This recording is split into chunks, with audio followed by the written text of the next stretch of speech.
This video was made possible by Skillshare. Start learning new skills for free for 2 months at skl.sh/HAI28. North Dakota is the type of place most people don't know much about. If you were to ask a random person on the street to name a fact about North Dakota, they'd probably say to you, "Hey man, it's really weird that you came up to me on the street and demanded that I tell you a fact about North Dakota." If you really push them, the best answer they'd be likely to muster is that North Dakota is located north of South Dakota. But despite its oft-overlooked status, North Dakota is much more than just a sparsely populated hat that sits on South Dakota's head.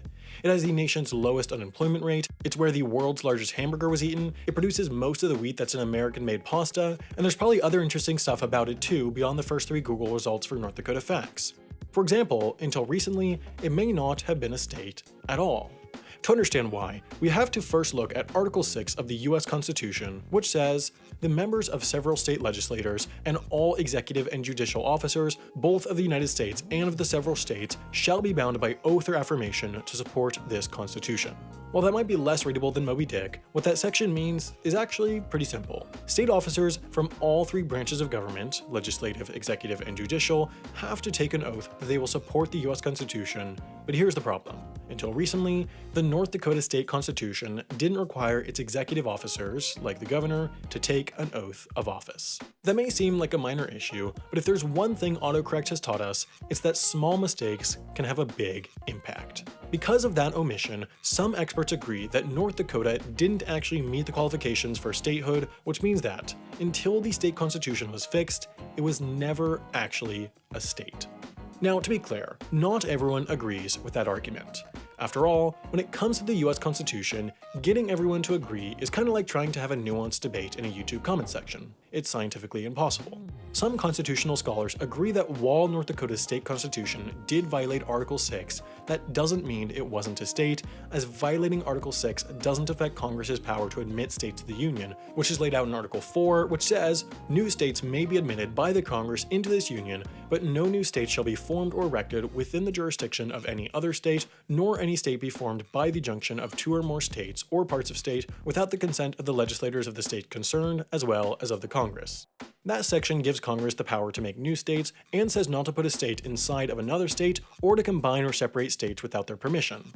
If only the British and French believed in this whole not dividing pre-existing states thing when they took out the Creoles and drew a bunch of arbitrary borders around the Middle East, leading to much of the ethnic and geopolitical conflicts of today.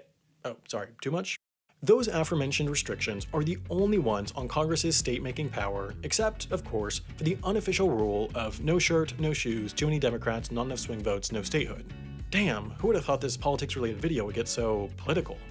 Given that Congress's power to make states is so broad, the question is, because Congress said North Dakota is a state, does that mean it is a state regardless of whether or not it violated the Constitution?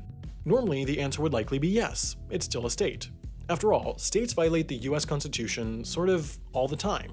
When they do, there's a lawsuit and it gets taken to the courts. For example, if Texas amended their state constitution to require everyone to always root for the Dallas Cowboys, that would violate freedom of expression and thus the US Constitution, and the Supreme Court would strike it down, but that would just mean that the people in Texas don't have to cheer for the Cowboys, not that Texas wasn't a state.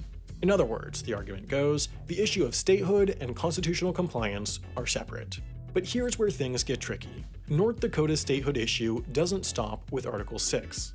See, the original law that made North Dakota a state was something called the Enabling Act of 1889, and Section 4 of that act declared that in order to become a state, North Dakota must make a state constitution, which they did, but also that, quote, "the state constitution shall not be repugnant to the Constitution of the United States," which is where we run into problems. That's because, by violating Article 6 of the US Constitution, one could argue that the North Dakota state constitution was, in fact, repugnant to the Constitution of the United States. It just depends on your definition of repugnant. Something I might call repugnant, other people might call Taco Bell. But, if we believe that violating Article 6 is sufficiently repugnant, that would mean that not only did North Dakota violate Article 6 of the US Constitution, but by doing so, it also failed to meet the qualifications for statehood set out by the Enabling Act of 1889, which was supposed to make it a state, and because of that, its statehood has always been illegitimate. Ultimately, the issue is now moot. A North Dakota historian named John Rosinski noticed the problem in 1995 and spent the next 17 years lobbying the state legislator, or I suppose what was then the territorial legislator, to fix it.